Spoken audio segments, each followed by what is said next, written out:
Politik di Sabah nampaknya bergelora, tuan-tuan. Bergelora ni, saudara, saya nampak masih lagi ada tangan-tangan gaib daripada Tan Sri Musa Aman yang nampak gayanya masih tak selesai dengan dengan Datuk Seri Shafie Apdal. Bila mana Haji G, tuan-tuan, Ketua Menteri di Sabah, mahu membuat kerajaan tanpa warisan, sedangkan kita di peringkat federal, di peringkat pusat, kita sudah ada kerjasama yang utuh, kita sudah ada kerjasama yang baik di antara pemimpin-pemimpin daripada Pakatan Harapan, daripada Barisan Nasional, Warisan, KDM, dan begitu juga GRS. Sepatutnya di Sabah kita boleh membentuk kerajaan bersama dengan semua parti komponen yang membentuk kerajaan Pakatan Harapan, membentuk kerajaan perpaduan di peringkat pusat. Sewajarnya mereka juga boleh membentuk kerajaan bersama di Sabah. Namun saudara, ada beberapa perkembangan terkini yang tidak berapa menggalakkan, tuan-tuan. Saya bacakan, tuan-tuan, kedudukan terkini sokongan Ahli Dewan Undangan Negeri di Sabah.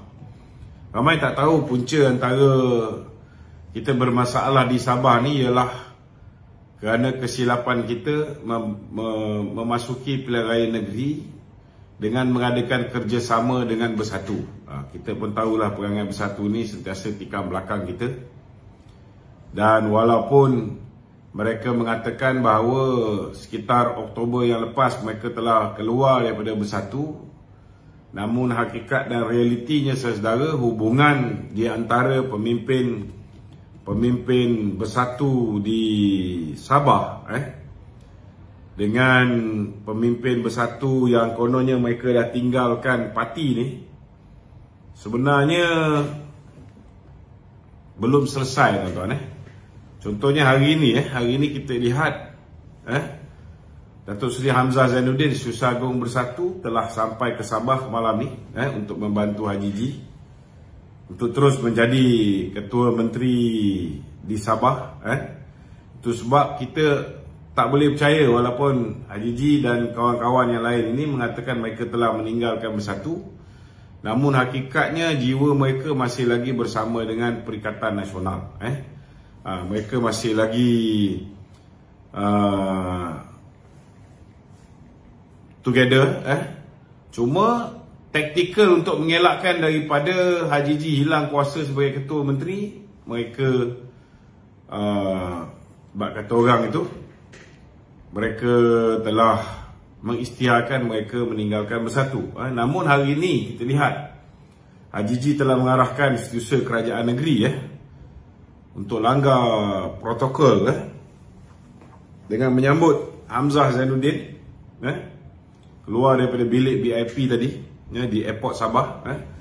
Walaupun di peringkat awal sepatutnya MAB yang patutnya mengarahkan keluar laluan biasa, tetapi beliau disambut oleh Setiausaha Kerajaan Negeri atas arahan Haji G. Maknanya antara Bersatu di peringkat pusat dengan Haji G memang masih lagi mempunyai hubungan yang baik. Cuma yang menyedihkan kita, 5 orang ni, tuan-tuan. 5 orang ni terdiri daripada sahabat-sahabat kita juga. Sahabat-sahabat kita. Ini poster terkini, tuan-tuan.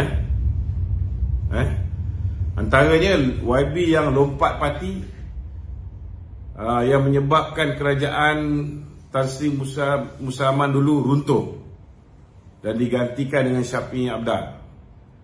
Orang ni nama dia Arsyad. Kemudian dia masuk balik ke dalam UMNO, menyebabkan kerajaan Shafie Apdal runtuh. Hari ni tuan-tuan, kita pun heran macam mana dia boleh jadi calon pilihan raya. Tapi dah jadi calon pilihan raya hari ni, dia telah mengkhianati kita dan dia memberikan sokongan kepada Haji G, bukan bersama dengan apa nama, kita punya pengurusi perhubungan Sabah. Sepatutnya Arsyad bersama dengan pengurusi perhubungan Sabah, iaitu Bong Mokhtar.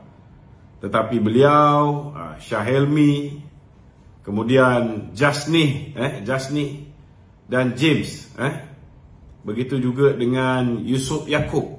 Ini pun sama juga, lompat sana lompat sini.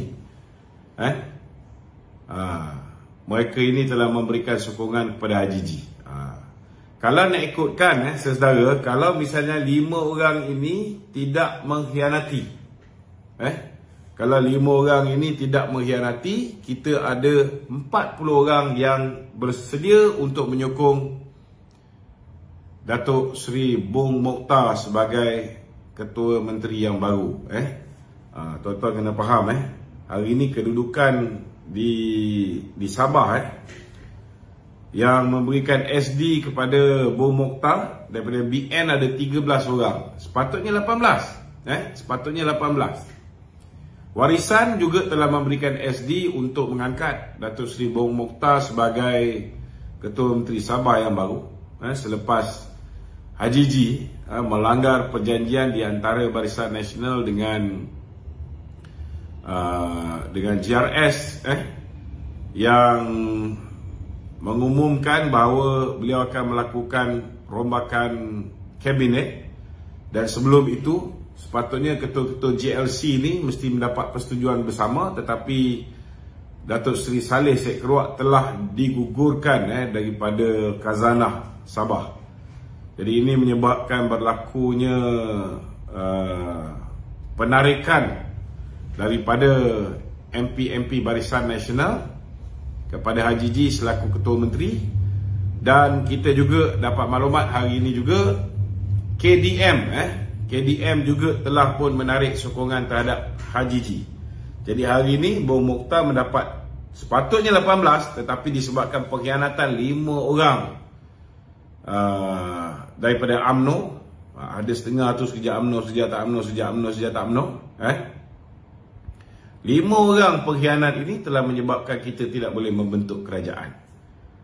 Sekarang ni ada 13 orang yang menyokong daripada BN, menyokong Datuk Seri Bong Mokhtar, 19 daripada Warisan, 3 daripada KDM. Kita cuma ada 35 orang.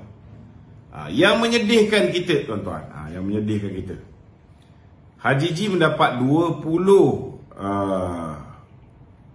SD daripada bekas PPBM.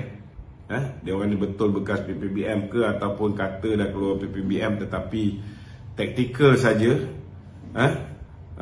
Hakikat dia masih lagi bersama dengan PPBM, kita pun tak pasti. 5 daripada STAR, jadi dah ada 25, campur lagi 7 daripada PBS, dan dia dapat 5 sokongan daripada pengkhianat. Jadi dia dah ada 37. Sepatutnya tuan-tuan, sepatutnya Haji G cuma ada 32 dan kita ada 40. Maka kita boleh bentuk kerajaan. Kita boleh bentuk kerajaan. Namun saudara, yang menyedihkan kita, yang menyedihkan kita sekarang ni ialah di manakah kedudukan ahli-ahli Dewan Undangan Negeri daripada Pakatan Harapan. Itu sebab kita mengharapkan ahli-ahli Dewan Undangan Negeri daripada Pakatan Harapan ini, tidak sepatutnya mereka ini menyokong Haji G. Kalau mereka tidak menyokong Haji G, tuan-tuan, kalau mereka tidak menyokong Haji G, maka kita boleh angkat Bong Mokhtar untuk mengetuai kerajaan negeri yang baru, dan selaras dengan kerjasama di peringkat persekutuan. Sewajarnya semua parti-parti ni, termasuklah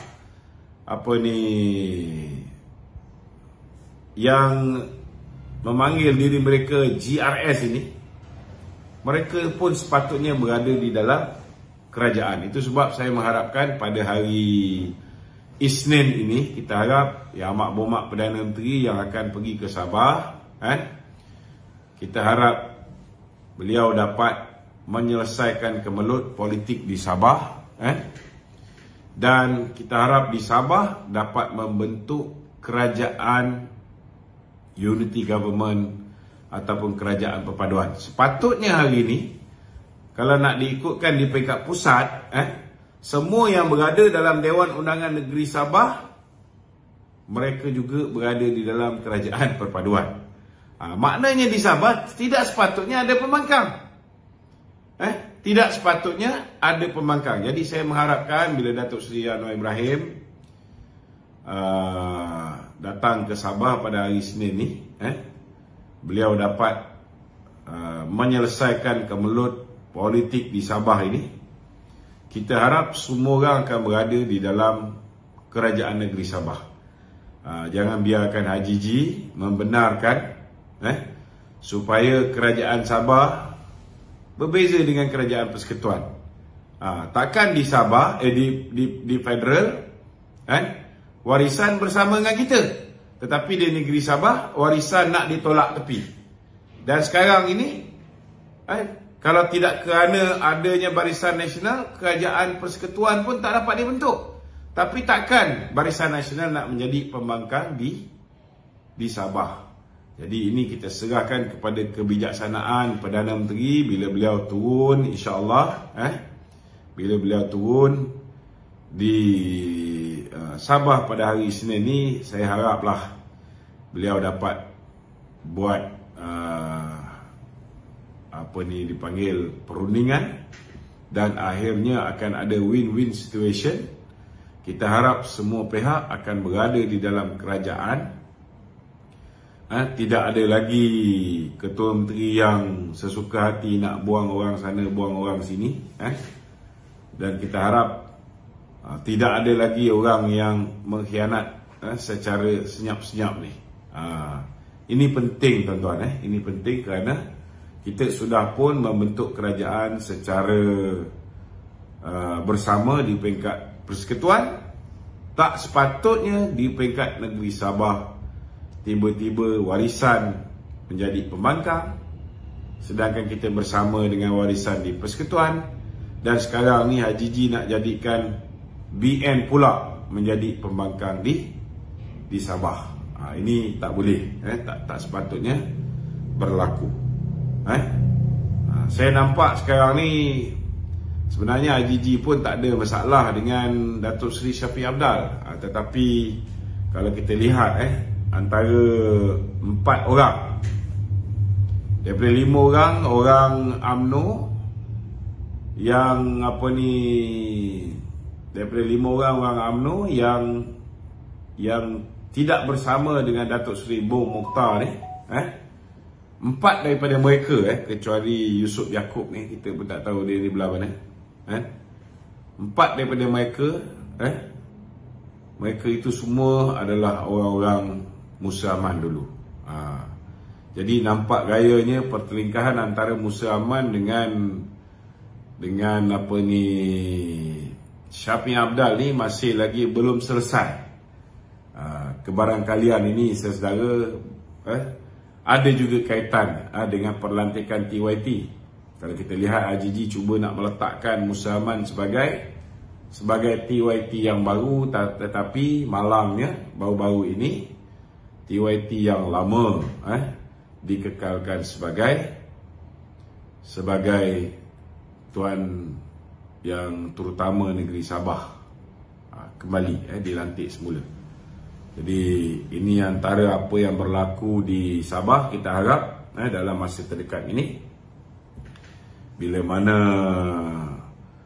Datuk Seri Anwar Ibrahim turun, dia akan dapat menyelesaikan masalah. Semalam Datuk Seri Zahid telah pun berjumpa dengan rakan-rakan kita di Sabah, dan insya-Allah saya yakin Presiden akan mempertahankan supaya Barisan Nasional akan kekal berada di dalam kerajaan negeri Sabah, dan kita harap kemelut ini dapat diselesaikan seberapa segera yang mungkin. Kalau dulu awal-awal lagi kita tak bersama dengan geng-geng bersatu ni, selamat. Okey, silakan. Okey Tok, Ya. ada netizen tanya Tok. Ya. Minta Wan forwardkan lah kalau dia sampai lambat.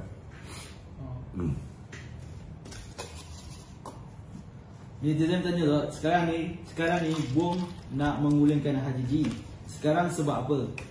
Alasan rasmi ada dalam surat, tapi alasan tidak rasmi apa? Lepas tu dengar abang Okey, ini kita kena faham lah. Sebelum pilihan raya pun keadaan dah tak okey. Contohnya masing-masing dah ada jabatan masing-masing. Datuk Seri Bong menjaga JKR. Tetapi sebelum pilihan raya ni, mereka ni disebabkan pusat pun kita bertelagah dengan bersatu, di peringkat negeri pun lebih kurang sama. Walaupun akhirnya mereka ni bekerjasama dengan GRS di peringkat negeri, tetapi hakikat dia ada tikam menikam. Contohnya sepatutnya apa yang dah diluluskan di peringkat JKR contohnya tidak diganggu oleh MYF, tapi ada gangguan. Ini contoh-contoh benda-benda yang berlaku. Selepas pilihan raya masih lagi tak selesai. Masih lagi tak selesai. Bila mana kita membentuk kerajaan di peringkat persekutuan, ada warisan sekali. Sepatutnya warisan ini duduklah juga di dalam kerajaan negeri Sabah. Sebab kita dah bersama di dalam kerajaan di peringkat persekutuan. Warisan ada 19. Kita tak boleh nafikan. Jumlah dia cukup besar. Jadi ini tak berlaku. Dan antara sebab ianya tak berlaku ialah kerana dekat Sabah ni ada dua tokoh yang bak kata orang ni yang sudah lama berlagangi, iaitu Tan Sri Musa Aman dengan Shafie Amdal, Datuk Seri Shafie Amdal. Ini kita kena faham. Dan dia sudah pastilah bila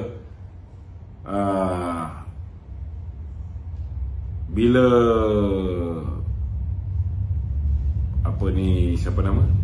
Shafie Amdal. Bukan, Haji G. Keluar daripada bersatu, walaupun ianya teknikal, tapi dia tak sedar bahawa orang yang boleh menjadi ketua menteri ini mestilah ketua sebuah parti yang dipercayai oleh TYT, mempunyai sokongan daripada majoriti. Jadi kalau dikira dari segi legal, dari segi undang-undang tubuh negeri Sabah, maka secara automatik Haji G sudah tidak layak menjadi ketua menteri. Bila dia menyusahkan, contohnya menyusahkan UMNO di Sabah, menyusahkan Bong dari segi JKR, lepas tu nak memecat Datuk Saleh yang juga merupakan pemimpin UMNO di Sabah. So dia dah mula cari pasal, dan bila dia sudah keluar daripada bersatu, hilang kelayakan untuk dikekalkan sebagai ketua menteri, maka sudah pastilah itu sebahagian daripada alasan. Ini kita tak nafikan. Kita tak boleh nafikan. Krisis itu memang berlaku. Gelora tu memang berlaku. Bukan tak berlaku, memang berlaku. Kita dah cakap banyak kali, jangan kerjasama dengan dia orang ni, degil. Tapi tak apalah, dah terlanjur. Kita kena hadap. Dan bila kita di peringkat persekutuan, kita dah buat kerajaan secara bersama sekali dengan warisan, maka sewajarnya warisan juga duduk di dalam kerajaan tersebut. Tapi kalau kerajaan tu ada warisan dalam tu, ada 19 kursi tambahan daripada warisan, Haji G punya kuasa tu pun akan berkurangan. Sebab di dalam itu sudah pasti akan ada orang-orang yang mungkin tidak boleh dikuasai oleh HJJ. Ini kena faham. Sebab HJJ pun dia dengan Musa Ahmad. Ini kita kena faham politik di Sabah ni. Memang kompleks sikit lah, tetapi itulah realiti dia. Itulah realiti dia. Okey, ada lagi? Okey, Tok. Apakah langkah seterusnya jika masih lagi terdapat bentuk kerajaan di Sabah? Adakah berlaku PRM?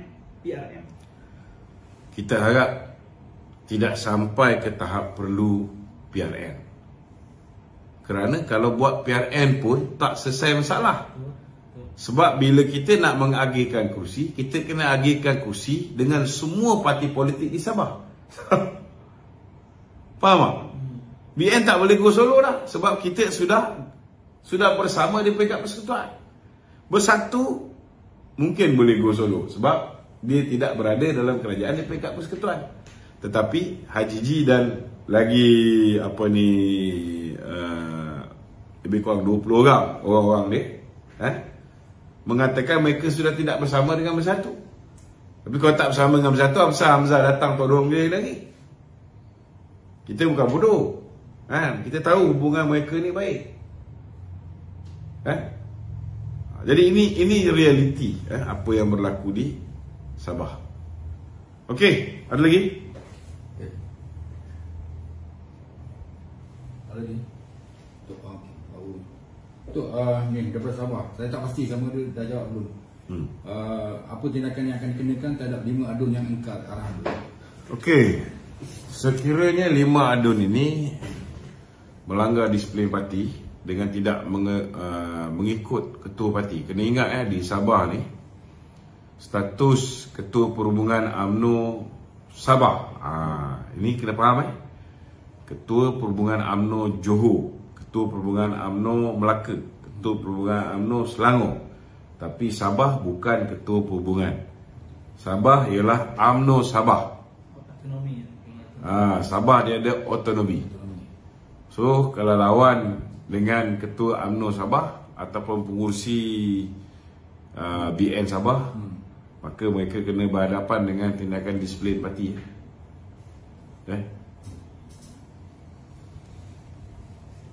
Cuma masalahnya dia orang ni semua berada di dalam kerajaan perpaduan di peringkat persekutuan, tapi tak nak bekerjasama di peringkat negeri. Jadi kita haraplah bila Datuk Seri Anwar Ibrahim turun ke Sabah pada hari Isnin ni, dia dapat menyelesaikan kemelut. Kalau misalnya HJJ masih tak boleh terima warisan, masih tak boleh terima Barisan Nasional, maka Datuk Seri Anwar bagi saya perlu melantik seorang ketua menteri yang boleh diterima oleh semua parti di Sabah. Sebab mereka semua dah berada di dalam satu kerajaan perpaduan. Tidak sepatutnya berpecah belah. Okey? Okey, Tok. Ni ada soalan daripada pendengar tu. Dia kata Datuk Seri Marsudi Manjun kata HJJ keluar Bersatu tetapi tetap ahli GRS secara automatik. Ya. Kerana katanya GRS juga didaftarkan sebagai parti politik. So boleh Datuk bagi pencerahan? Kalau nak ikutkan, sekiranya beliau maknanya 4 orang tu 4 orang ni, ini ikut apa yang diterjemahkan, ditafsir oleh orang yang membuat Akta Lompat Parti sekiranya 4 orang ahli parlimen, Armizan semua sekali tu, tidak keluar daripada Bersatu, tidak keluar daripada Bersatu pada Oktober lepas sebelum pilihan raya. Sekarang ni mereka keluar daripada Bersatu, maka kursi mereka kosong. Maka kursi mereka automatik kosong. Tetapi disebabkan mereka sudah keluar daripada Bersatu sebelum pilihan raya, maka kursi mereka sebagai ahli parlimen GRS kekal. Kerusi mereka sebagai ahli parlimen GRS kekal. Sebab mereka dah keluar daripada Bersatu. Okay, ini kena faham. Dalam konteks Haji G pula, dalam konteks Haji G, lompat parti tidak menghilangkan kerusi dia sebagai ahli Dewan Undangan Negeri.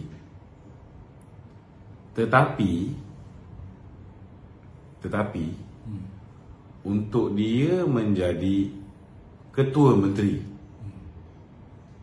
kalau ikut Undang-Undang Tubuh Negeri Sabah, Ketua Menteri mesti dipilih di kalangan ketua parti yang mendapat sokongan majoriti. GRS ialah macam BN, dia gabungan parti politik. Dia bukan UMNO, dia bukan MCA, dia bukan PAS, bukan MIC ataupun PBRS. Dia adalah coalition party. Ini kena jelas. Kalau Bung dah mulakan menarik sokongan terhadap Haji G, sudah pastilah dia dah periksa dengan pakar undang-undang. Dan penjelasan yang dibuat oleh Datuk Dr. Wan Junaidi pun begitu. Maknanya walaupun GRS, dia masih lagi di dalam GRS, tapi dia keluar Bersatu, gugur. Dia keluar Bersatu, dia masih lagi dalam GRS, dia bertanding atas tiket GRS, tetapi keahlian dia tu di mana? Keahlian dia di Bersatu. So kalau dia keluar selepas pilihan raya, 4 orang ahli parlimen GRS ini gugur keahlian sebagai ahli parlimen. Tetapi sebab dia dah keluar sebelum pilihan raya, mana dia tidak ada parti. Dan ini membuktikan bahawa kalau 4 orang ini masih kekal sebagai ahli parlimen, maknanya Haji G tidak mempunyai parti. Sama macam 4 orang ni. Kita tak boleh ada dua penafsiran undang-undang yang berbeza. Untuk menghalalkan 4 orang ahli parlimen GRS ini kekal sebagai ahli parlimen, kita pakai kenyataan Datuk Seri Wan Junaidi. Tetapi untuk mengekalkan Haji G sebagai Ketua Menteri Sabah, boleh pula tidak ada parti. Boleh pula GRS itu dianggap sebagai satu parti politik. Tak boleh lah. Ini kena faham. Maknanya sekiranya dia ahli Bersatu, dia lompat keluar selepas pilihan raya, dia hilang kerusi itu. Okey? Maknanya keahlian dia ialah keahlian Bersatu. Tapi disebabkan dia dah keluar Bersatu, dia bertanding atas tiket GRS, dia bertanding atas tiket parti komponen GRS, parti induk tu, macam BN lah. Ada yang bertanding atas tiket BN, tetapi dia bukan mana-mana parti. Contohnya Zulkifli Nordin pada tahun 2000, sekarang pun ada. Yang lepas ni Datuk Seri Tanah Tiran, dia Makal Sakti. Makal Sakti bukan BN. So dia bertanding atas tiket BN friendly. BN friendly. Kalau dia daripada Makal Sakti, katalah dia menang itu hari kat Tasik Gelugur. Tasik Gelugur ke? Tasik Gelugur lah. Dia bertanding mana itu hari? Dia Bun Tebal. Dia Bun Tebal. Kalau dia itu hari dia menang, kalau dia menang, dia lompat parti. Maknanya dia lompat masuk MIC. Dia masih kekal. Sebab parti ketika dia bertanding tu, dia tidak menjadi ahli mana-mana parti di dalam Barisan Nasional. Dia hanya mengguna lambang Barisan Nasional. Dia BN friendly. Jadi kalau ikut apa yang diguna pakai untuk memutuskan kes 4 orang wakil rakyat ahli parlimen GRS, disebabkan mereka sudah keluar, maknanya ketika mereka bertanding pilihan raya, mereka tidak berparti. Itu sebab mereka kekal sebagai ahli parlimen. Maka ini membuktikan bahawa Haji G juga tidak berparti. Dia diberikan peluang untuk menyertai mana-mana parti. Dia boleh masuk PBS, dia boleh masuk Star, atau dia boleh buat parti dia sendiri.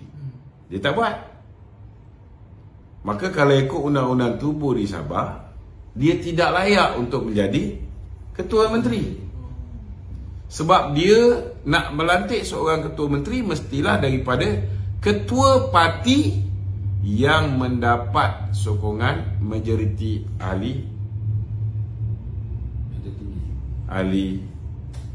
Dewan Undangan Negeri. Itu pun nasib baik tidak ada akta lompat parti di Sabah. Kalau ada akta lompat parti di Sabah, bila BN memutuskan tarik sokongan terhadap Haji G, maka ianya adalah penarikan sokongan secara en blok, bukan lagi SD individu. Sekarang ni yang boleh menyebabkan ada lagi orang-orang daripada UMNO ni, 5 ekor ni boleh melompat menyokong Haji G ni, kerana tak ada akta lompat parti di Sabah. Ni bahayanya bila tak ada akta lompat parti. Scheme of thing yang diamalkan oleh Muhyiddin masih boleh dilakukan lagi. Bila Hamzah turun kat Sabah ni, kita pun boleh faham lah, kan? Hamzah ni antara milioner yang milioner ke bilioner kita tak tahulah. Tetapi kalau dia turun untuk menyelesaikan masalah ni, kita boleh agak lah cara dia menyelesaikan masalah macam mana. Okey.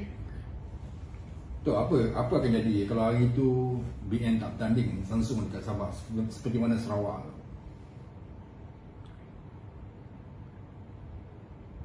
Lingkup lah kalau BN tak bertanding langsung. Sepatutnya BN ikut apa yang Bung Mokhtar cakap daripada awal. Kita kena bertanding semua 73 kursi.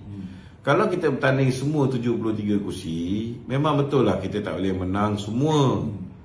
Tetapi kita akan menang lebih banyak kursi dan cukup insya-Allah untuk membentuk kerajaan negeri.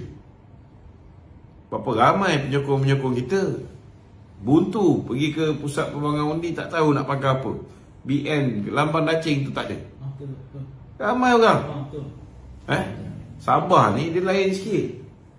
Dia daripada dulu lagi dengan BN. Mereka masih lagi menggambarkan politik pembangunan. Orang kat Semenanjung ni je yang tak peduli tentang pembangunan. Okey. Tu tiba-tiba jadi pergolakan macam ni tu adakah pergolakan ni memang dah dijangka akan berlaku, ataupun tiba-tiba berlaku atas sebab ada plot-plot untuk pemilihan UMNO akan datang? Ada kaitan tak? Saya rasa tak ada lah. Politik di Sabah ni dia lebih kepada pergeseran di antara Tan Sri Musaman dengan Syafiq Abdal, dan pergeseran antara BN dengan Bersatu. Yang ini tak selesai lagi. Sebab masa pilihan raya tu sendiri pun kita berhadapan dengan masalah. Masa pilihan raya tu sendiri kita berhadapan dengan masalah. Lepas pilihan raya tu pun masih berterusan masalah. Tapi nak buat macam mana? Bila silap sekali kena tunggu 5 tahun baru nak betulkan keadaan. Jadi sebab masa pilihan raya Sabah tu, kita ingat dah okey dah, BM tanding 73 kursi. Bila tiba-tiba kerjasama, saya tak pergi tolong membantu pun.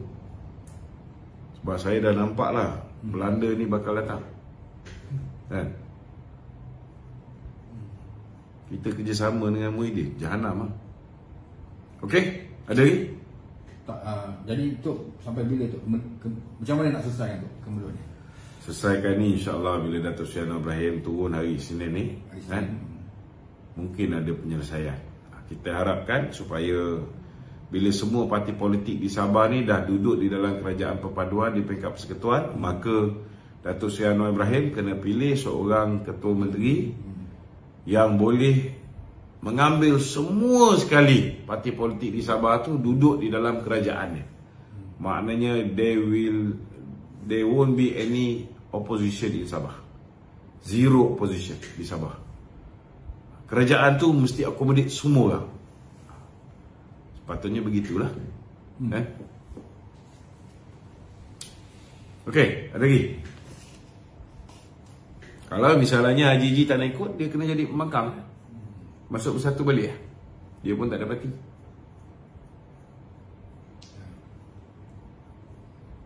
Okey, ada lagi? Soalan lain. Assalamualaikum Datuk. Nak Waalaikumsalam. tanya, pada pandangan Datuk, siapakah kuda Trojan Mahathir yang berusaha untuk menjahanamkan Datuk Seri Zahid sebagai Presiden? Sekarang Mahathir dah pasang 2 orang lah.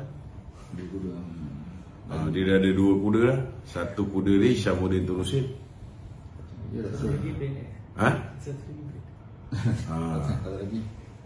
bilioner lah. Satu lagi bilioner lah. Bilioner Syed Mokhtar. Ada kemungkinan besar Daim pun ada dia punya proksi dia juga. Tapi proksi Daim ni macam diam je.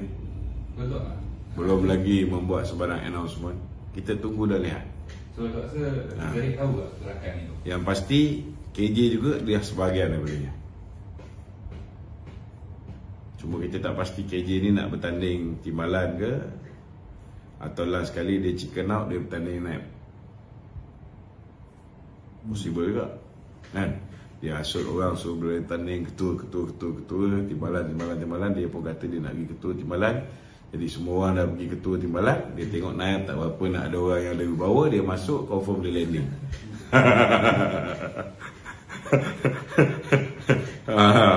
Kan? Kita tak boleh buat apa lah, kita tak boleh bertanding, tak cukup haul. Betul, agak-agak Presiden tahu tak gerakan itu? Presiden tahu.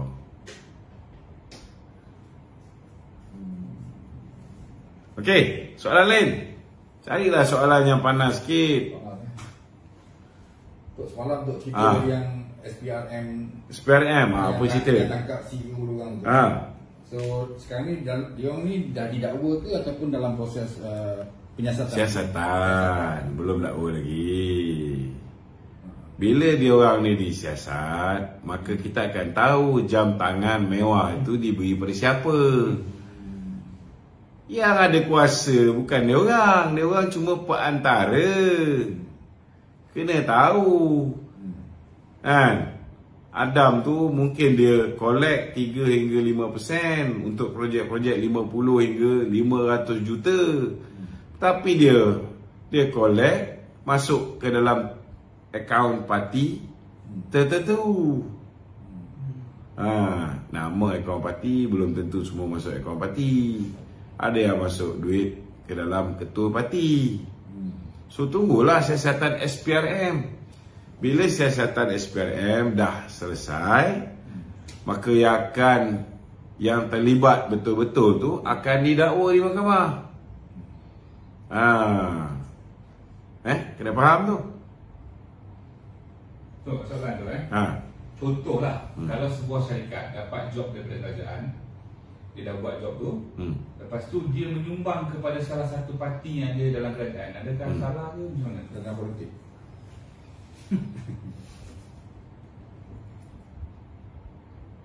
Dia kalau misalnya sumbangan tu diberikan secara ikhlas tanpa mengharapkan timbal balas, tak ada masalah.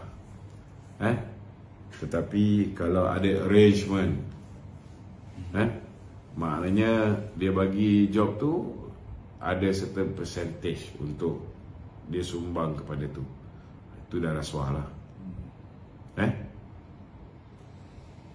Okay. Orang tanya tu jadi dalam kes ni yang berkaitan tentang pengalihan projek kerajaan bawah pakej rangsangan ekonomi sepanjang 2020 hingga 2022 tu. Ketika itu diperintah oleh sebuah kerajaan yang benci rasuah, benci apa semua tu Sembang je cerita benci rasuah tu. Jadi kenapa ketika itu mereka tak dapat mengesan benda tu? Mengesan apa? Mengesan orang ni lah. Mereka bukan tak dapat mengesan. Orang tu digunakan oleh mereka untuk menjadi orang tengah, untuk pergi collect. Bukan tak boleh kesan. Aduh, orang kurir tahu tapi buat-buat tak tahu. Okey, ada lagi? Ni tu ahli BBM buat laporan polis terhadap PM berkenaan fitnah 600 bilion tu. Apa alasan ni? Dia mendakwa PM menempelkan fitnah terhadap Tan Sri Muhyiddin Yassin. Sebab Zafrul kata tidak ada penyelengan. Betul. Bodoh. Kau beritahu dia ni bodoh. Bila kau buat laporan polis, kau kena pastikan bahawa bos kau tu betul-betul bersih. Bila bos kau tu tak bersih, kau buat laporan polis, baik-baik polis tak siasat bos kau, polis siasat. Itu yang dipanggil bodoh. Okey. Ada lagi? Statement tu berkenaan dengan ni. Muhyiddin dekat London dia nak statement apa? Yalah, sekurang-kurangnya dia tinggalkan. Ya. Takkan dia buat statement percutian saya bersama keluarga berjalan dengan lancar. Saya sedang menghabiskan sisa-sisa duit yang besan saya dapat ke apa benda ke. Takkan dia cakap macam tu.